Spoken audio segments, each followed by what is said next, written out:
Sir, 2007 has been a year of persistent challenge and of determined response by the government.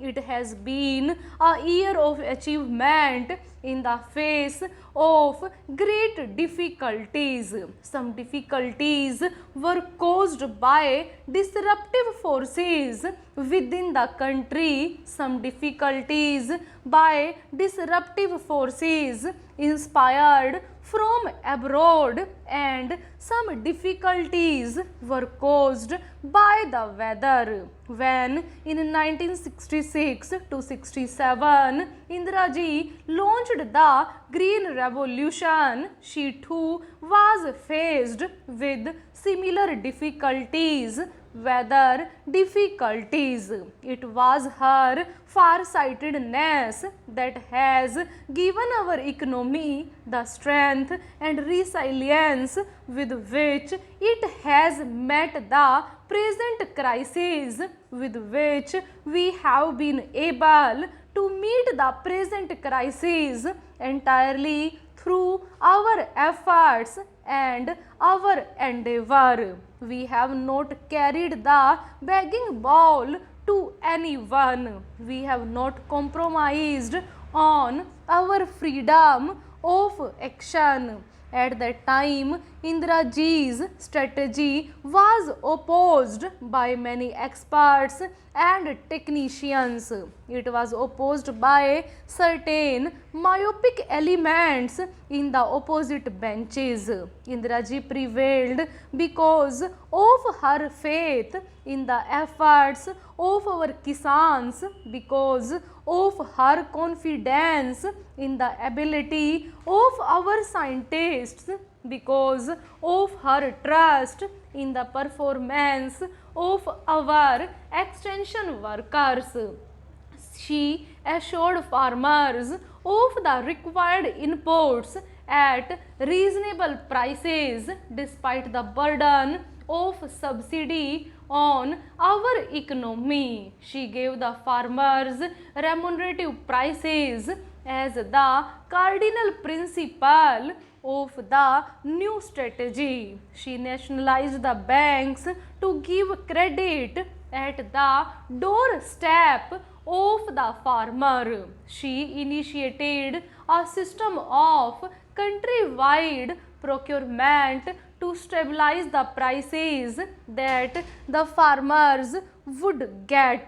Indira Ji ensured that her strategy looked to the interests of all sections of our rural community, not just the farmer but also the small and marginal cultivator, landless laborer, and even the rural artisan. We doubled our output in 2 decades because of her integrated vision of rural India, her sympathy and understanding for each segment of our rural society, because of her assiduous attention to inputs, to costs and to subsidies.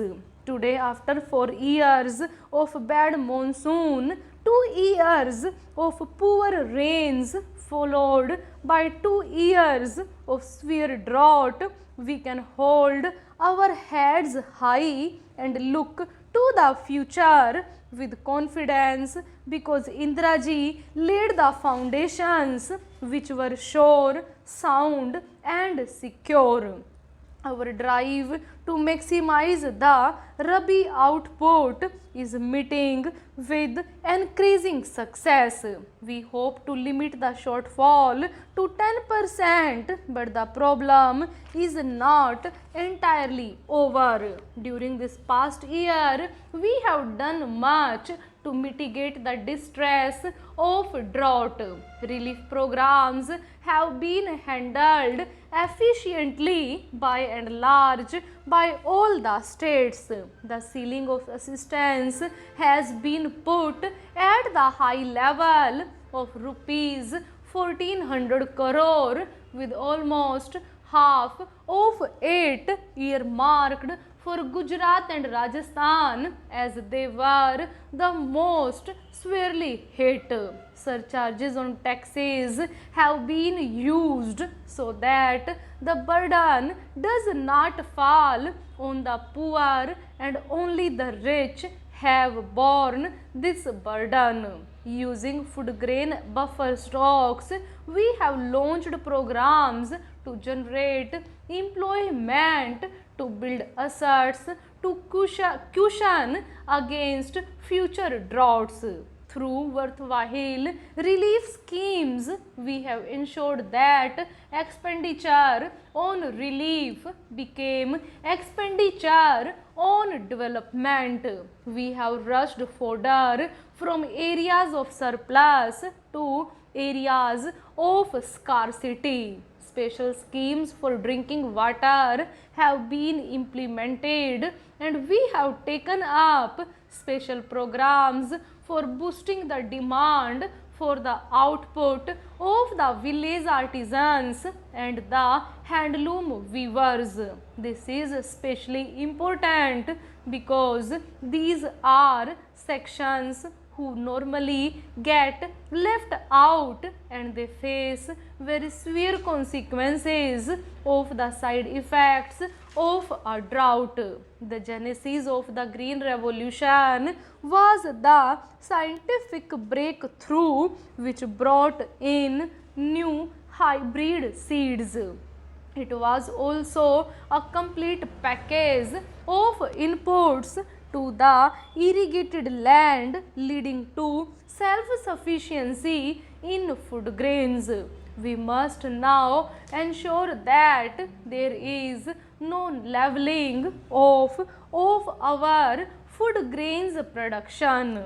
The scientific community must be galvanized into providing answers to the next phase of the Green Revolution, of taking it to new areas, expanding it to new crops, and making it resilient to the vagaries of the weather. Already the special rice production program is spreading throughout eastern UP and is changing eastern UP into the new granary of India.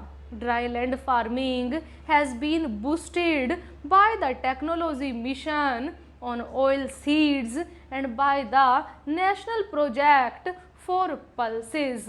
The primary cause for our not surpassing the 2003-4 record food grains crop has been the weather, and it would therefore be reasonable to hope for a better monsoon this year. Our objective must remain to regain the momentum of the 10th plan in the 11th plan.